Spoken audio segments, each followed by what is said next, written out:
There's a real lack of understanding about the workforce itself. There's no data that exists about us. There's an awful lot of RPs say that they got into the business accidentally. And now with waves of redundancies going on, people are having to get out of the business accidentally. And I think it will have real credibility because of its scale. And then I think the fact that it's informed by incredible research delivery partners, Oxford Research Consulting and ARMA, and then it's led by research professionals, which I think we haven't seen before. So we didn't want at the end of the project to have created another toolkit that sits on a shelf or another concordat or something that doesn't get used or isn't practical.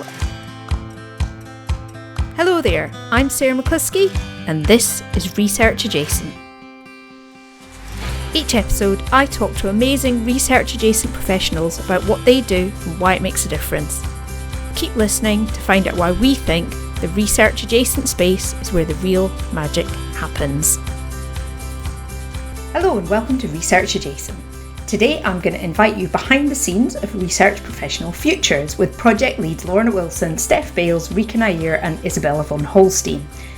I don't think it's an understatement to say that Research Professional Futures marks a turning point in the recognition of research adjacent professionals and the value that they bring.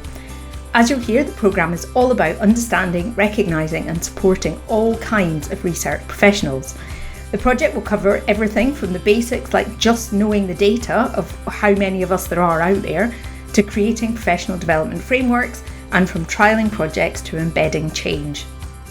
My guests are something of a dream team in this department with a deep understanding of the world of research professionals.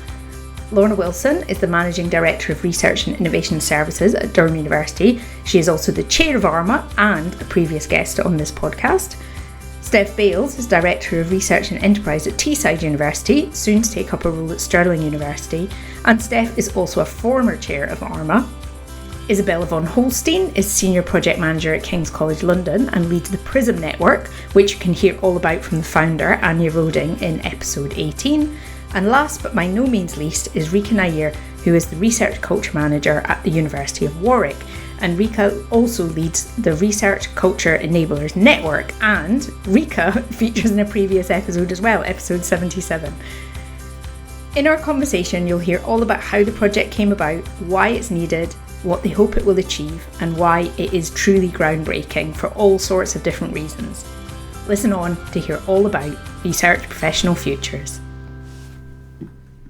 Welcome along to the podcast. I think this is the most guests I've ever had on, all in one Zoom room. So let's see how it goes. We have got the team today with us from the Research Professional Futures programme, who are going to be telling us all about what that programme involves. And it's a really exciting project for anybody who is research adjacent who is listening. So with us in the room today, we've got Rika Nair, we've got Lorna Wilson, we've got Steph Bales, and we've got Isabella von Holstein. I'm going to ask each of you to introduce yourselves and tell us a little bit about what you do in your day job, and then a little bit about what you're doing with the project. And we'll find out more about the project in due course.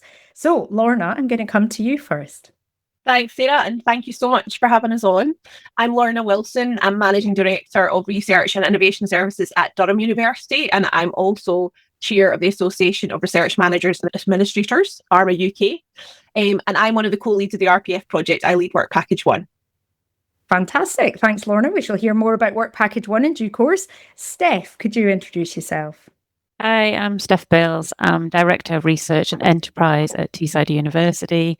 I've quite a broad role developing research and knowledge exchange strategy and making sure that I deliver professional services across research and innovation, knowledge exchange and commercialisation, business, civic and public engagement, and student and graduate enterprise. On the RPF, I am co-lead for Work Package 2, which is focused on developing a comprehensive professional development framework and interactive digital platform. And I'll expand on that later. Okay, thanks very much, Steph. Isabella. So I'm Isabella von Holstein. I'm a senior project manager at King's College London, and I lead the third work package. I also lead the PRISM network for the last 3.5 years.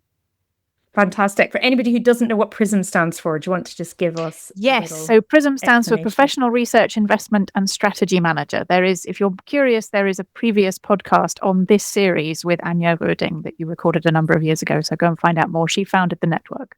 Yeah, definitely. We'll put a link to that in the show notes. And finally, Rika, welcome.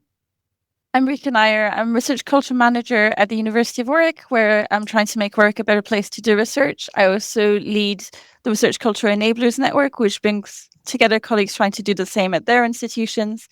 And I'm a co-lead on Research Professional Futures, leading the work package 4, which is around culture. So thanks very much, all of you, for being here to tell us all about the project. And I think the first thing that people listening, I'm sure, will want to know is, what is Research Professional Futures? Lorna, could you give us a bit of an overview of what you're doing and why? Of course. Research Professional Futures is a £4.5 million funded project by Research England with aim to shape how research is delivered in the UK. So we seek to achieve this by focusing on research professionals who are professional colleagues who work across a really broad spectrum of increasingly specialised roles, who are core but also utilised contributors to research success. So we're not part of the academic community or the technical community. We bring specialist professional expertise to research to make sure that it is delivered in the most effective, robust and ethical way.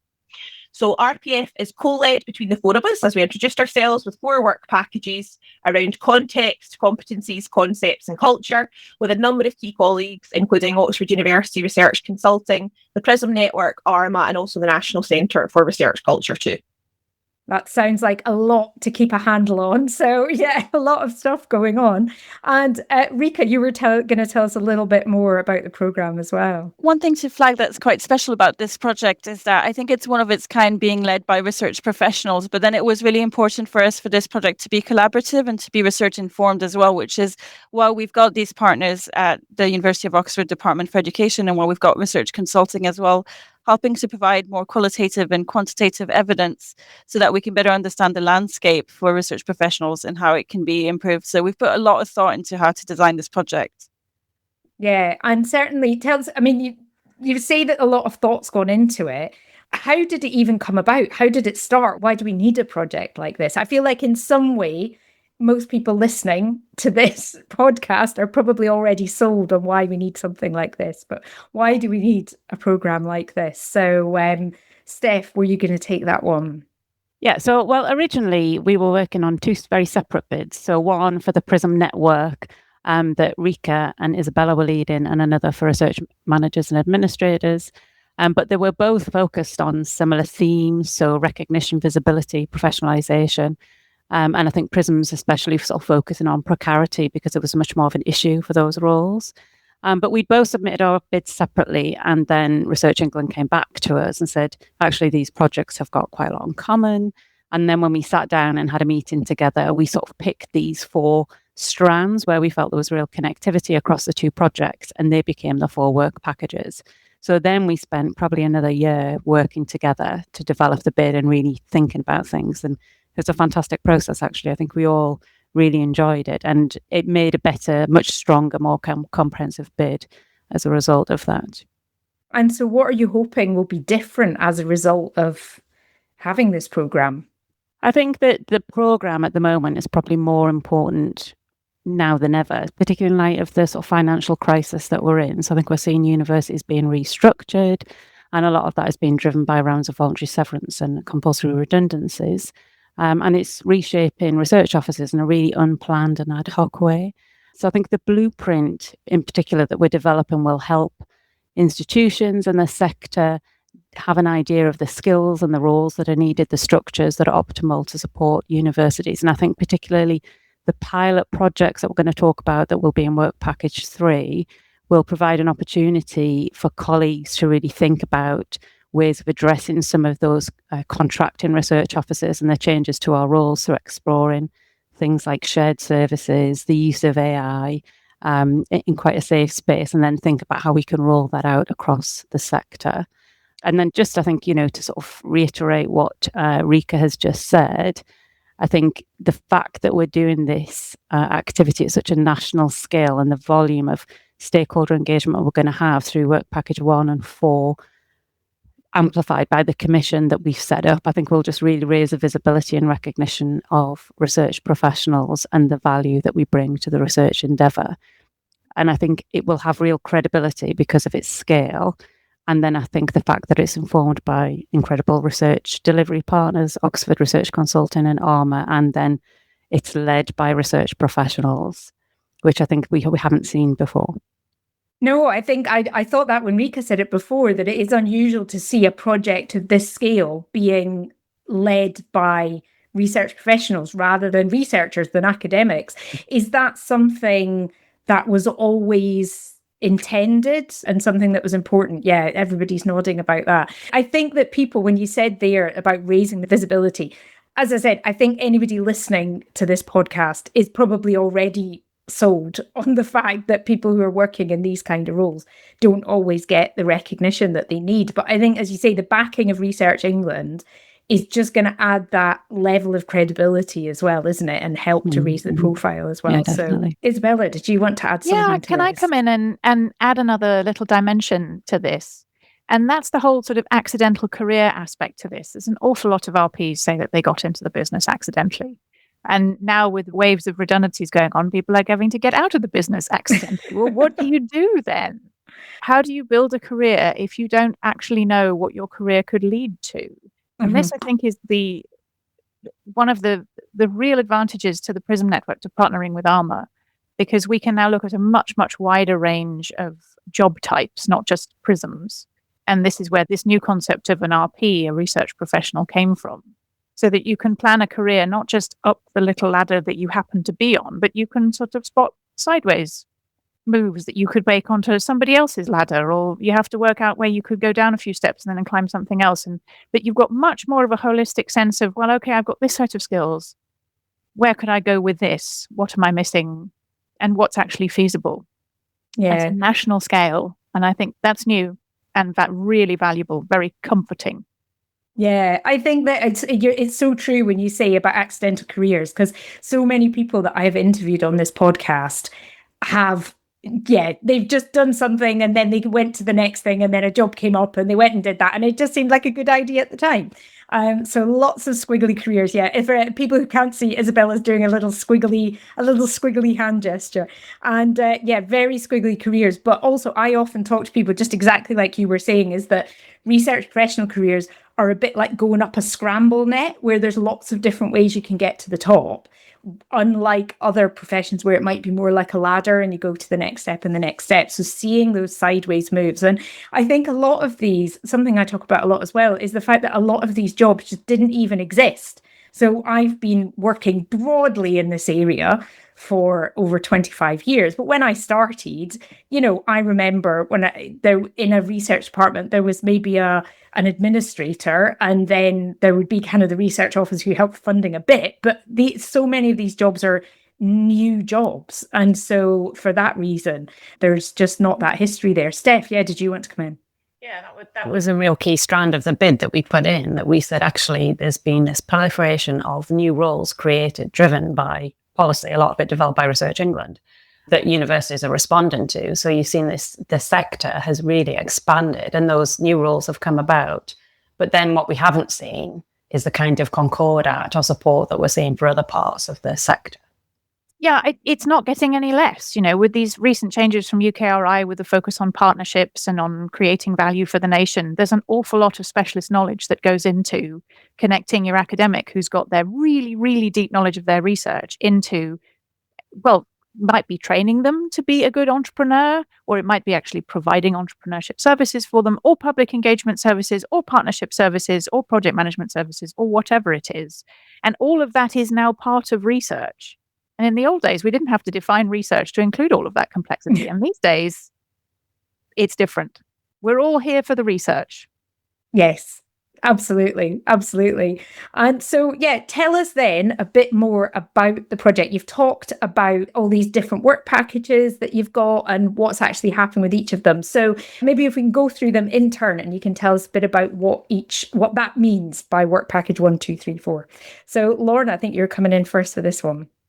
Yeah, and I think it picks up on the discussion we've just been having about the proliferation of roles and how these have changed. So work package 1 is all about context. So one of the things we talked about is there's a real lack of understanding about the workforce itself. There's no data that exists about us.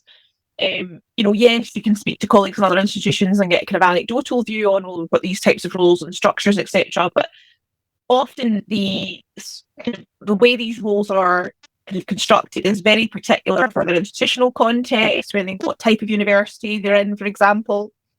But then even within the same university, if you have lots of devolved structures and lots of different things going on, it's very hard to picture that. So we thought there was real value in kind of creating an almost audit of the research professional landscape to think about, okay, well, these are the types of roles in UK universities that help to support research, so that we can think about then what does a vision for our future look like with, working with stakeholders.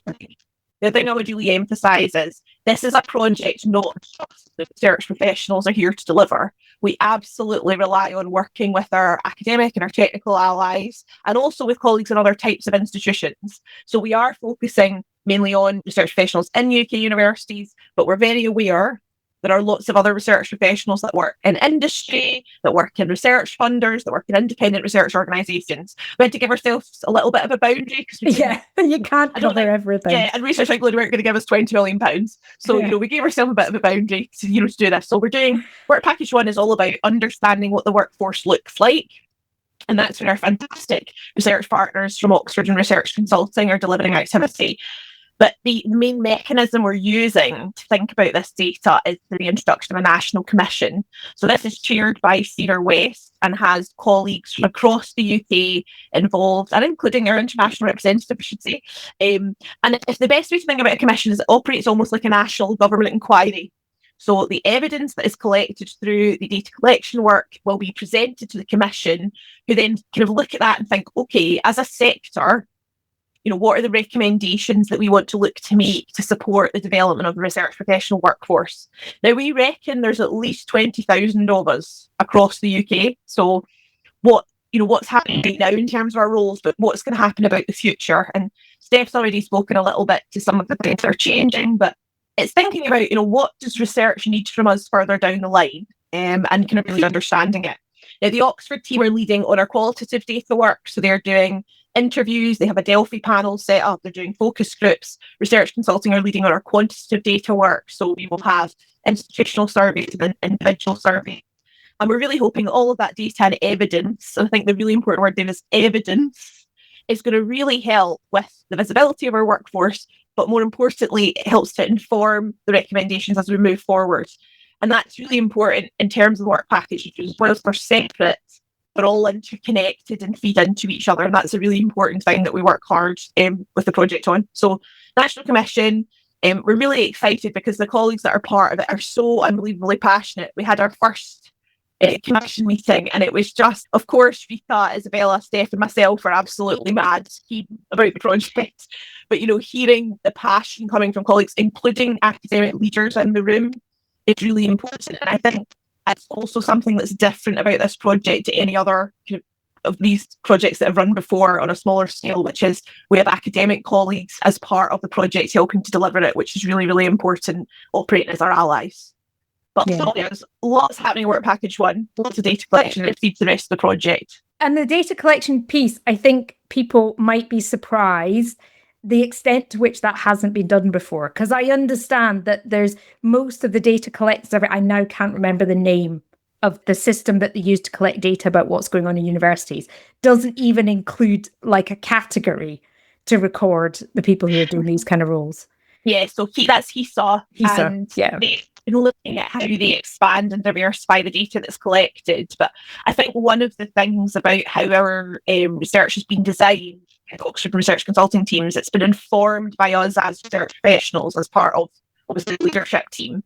And I think it's thinking about how do we extract really rich data. So not just the numbers game, but also understanding, okay, well, this is actually over time how things have changed. One of the things I haven't mentioned as part of this is we're looking at the last 8 years of data from jobs.ac.uk that are going to show and indicate lots of interesting trends around how roles have changed. What are some of the things we see quite frequently in terms of roles being advertised and seniority and all these different things. But it's the richness of that data alongside just those basic figures. So we're excited to see what comes out of it, but it's a challenge as well. We really rely on communities coming together and engaging with us so that we can collect really great data. We can't just do that ourselves. Steph, you're leading on Work Package 2. Could you tell us a bit about what that entails? Yeah, so Work Package 2 is focused on competencies and developing this comprehensive professional development framework and an interactive digital platform. It's important to say that although Work Package 1 has started, Work Package 2 is yet to start, but it will be very much shaped by the outcomes from Work Package 1. In fact, if you can't see here, but we have a diagram which shows how Work Package 1 and the intelligence that comes from that informs all of the other work packages. But specifically from Work Package 1, there's the sort of systematic review of what exists already in terms of professional development frameworks from the UK and internationally and across similar adjacent professions, such as the key professionals. There's this typology of research professional roles that they're trying to develop, and some of that, as Lorna just mentioned, that'll be informed by this data mining that they're doing of jobs.ac.uk. And then there's all the findings from the interviews, both institutional and individual surveys as well, about research professional roles, the skills that they think they need to undertake the job, and that what they see as their future needs, because this is really important as well, sort of thinking about what the future needs are for the sector. And then when Work Package 2 will kick in, based on that, there'll be sort of a series of co-production workshops focused on that evidence base. And that will inform the competencies framework or the professional development framework and what that will look like and how it will be structured. We'll also be developing an interactive digital platform to support that, to make that more of a dynamic interactive tool. And that scope is still being developed, and we'll be asking research professionals what they would find most useful through interviews and surveys, and when we sort of hit the ARMA conference as well next week. So we're really keen to sort of get an idea from people. And I mean, Isabella and I have had, with sort of Oxford and Research Consultant as well, quite long conversations, and we're now starting to speak to sort of AI digital academics as well on the scope of that and what it might look like. Yeah, it's good to hear that it sounds like, I know we'll come to this in a little bit, but it sounds like there's lots of opportunities for people from the community, people who are actually doing these roles, to get involved and actually contribute to the research as well, which is fantastic. Practicing what we preach, as they say. Yeah. Excellent. So Isabella, you're leading Work Package 3. Tell us a bit about that. That's right. Work Package 3 is called Concepts, and it's the money package. So this is the pilot projects. So this is going to be an opportunity for people to pilot institutional and also regional initiatives, either to enhance an RP role, to future-proof an RP role, to explore a new technology, or to provide community support. There's an evaluation element to that. It's not just delivery. We'll also be evaluating how it worked. So it might be something like a regional shared service, whatever that looks like, whatever would be useful to you, wherever you are. An AI tool, it might be some sort of community building that we also hope to, we weren't going to put together a national community of practice. And then the results will also go on the digital platform. So are those projects already decided, or is that? Nope. No, there's going to be so process. Exactly how this is going to work is also dependent on the outcomes of Work Package 1. Because we need to know more about what people are actually doing and what they're actually struggling with in order to be able to design a program that would actually be useful to them. So the intention is for that to run not next year, but the year after, so 2028. Right. So look for news for that next year. Okay, yeah, interesting. Thank you. And Rika, tell us about Work Package 4. Sure. So Work Package 4 is culture, and it's essentially its own work package because it's about what we want to avoid. So we didn't want at the end of the project to have created another toolkit that sits on a shelf, or another concordat, or something that doesn't get used or isn't practical. And so what we're hoping to do with this work package is really to embed co-creation from the start so that we can enrich the work that we're doing and also amplify the work of the different work packages. And we've also included some time within this work package so that whatever we come up with, we've got some time to test it, embed it in a few institutions, refine it.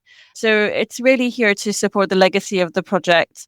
And it's also here to make sure that we include some of the voices that might be easy to avoid. So we're definitely going to have the champions included in work package 1, but we do have some dedicated planning in work package 4 to consider other stakeholders, including those who don't yet see the value of research professionals.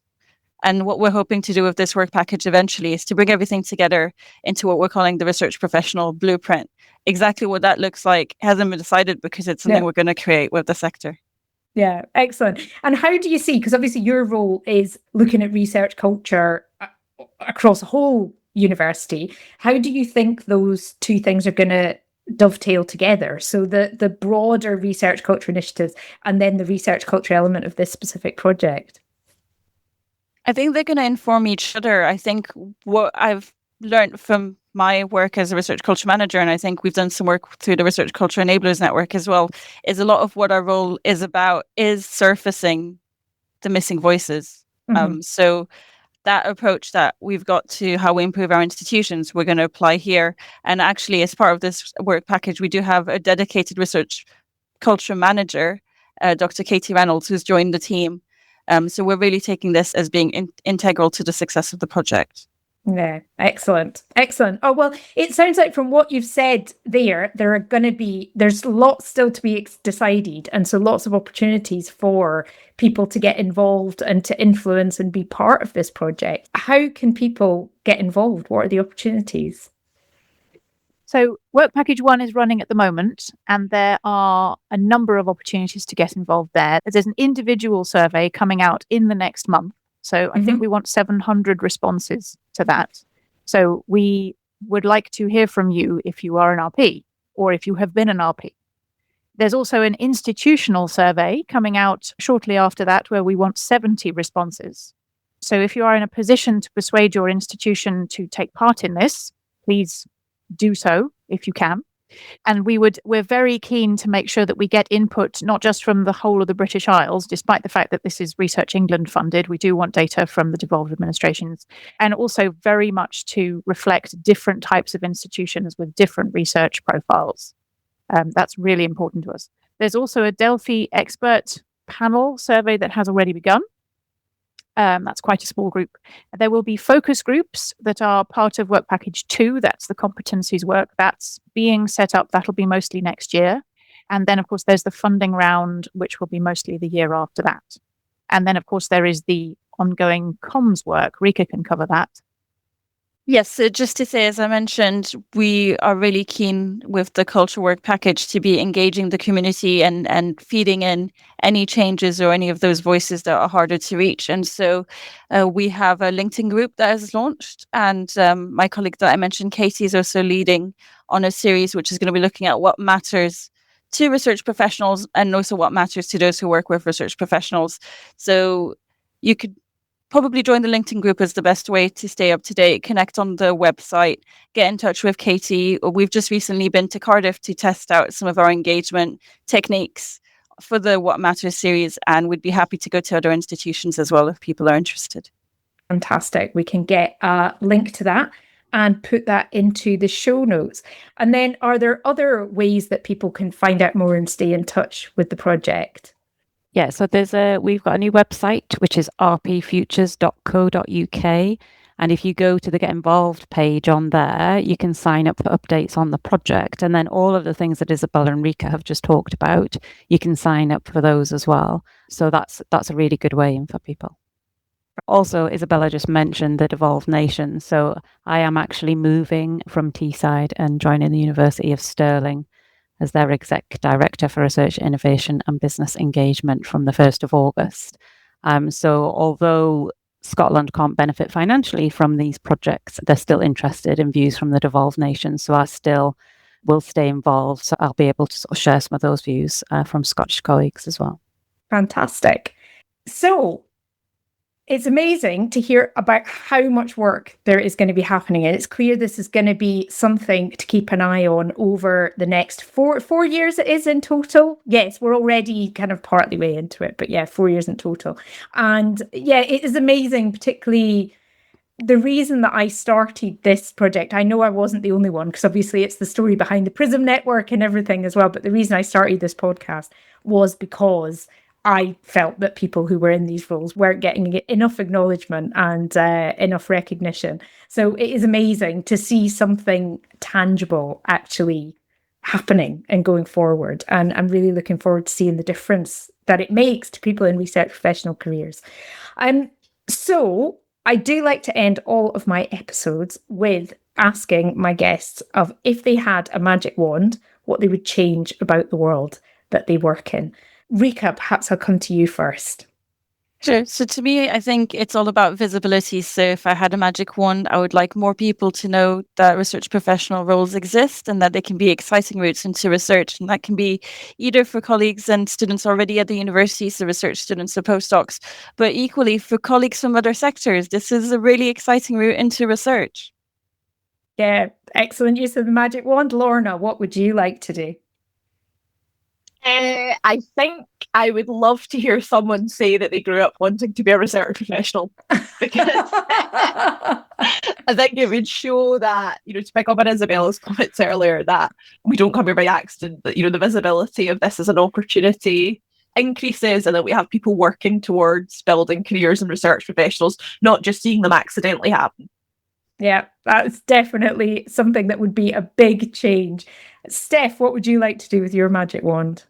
I think I would like colleagues to accept advice from research professionals. In fact, even seek out their opinion and accept it first time. I think that people need to think about the impact it has when you're second guessing or think you know better than someone who's been doing that job for a long time and has real expertise in it.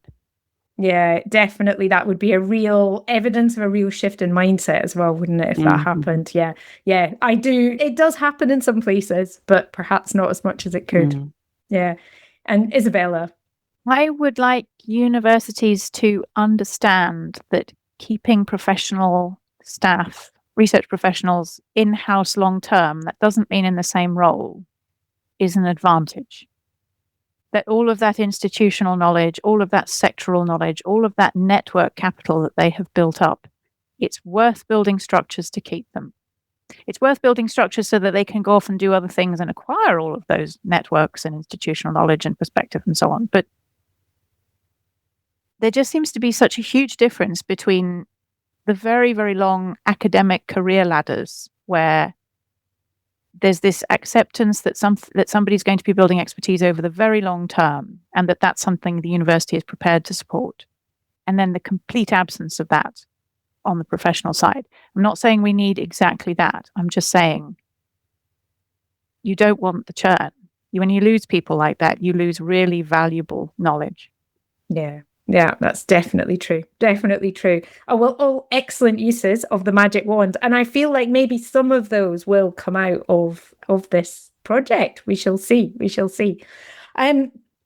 So before we finish, is there anything that any of you want to bring in that maybe you haven't mentioned, you haven't had a chance to say? Yes, Steph. I was just going to say, we mentioned the brilliant work of Katie earlier, but we also have Karen O'Riordan as well, who is providing all of our project support at the moment and makes a huge difference. So she actually is in the engine room making all of this project happen. So I just wanted to mention her. Fantastic. So thanks Karen as well. You're getting a thumbs up from Isabella. So it just remains to say then, thank you so much to all of you for taking the time to come along, tell us all about this project. And it is very much a case of watch this space. So we'll put all the links and everything in the show notes, including how people can get in touch with the project, how they can get in touch with you personally. But for now, thank you so much. Okay, thanks for listening to Research Adjacent. If you're listening in a podcast app, please check you're subscribed and then use the links in the episode description to find full show notes and to follow the podcast on LinkedIn. You can also find all the links and other episodes at www.researchadjacent.com. Research Adjacent is presented and produced by Sarah McCluskey, and the theme music is by Lemon Music Studios on Pixabay. And you, yes you, get a big gold star for listening right to the end. See you next time.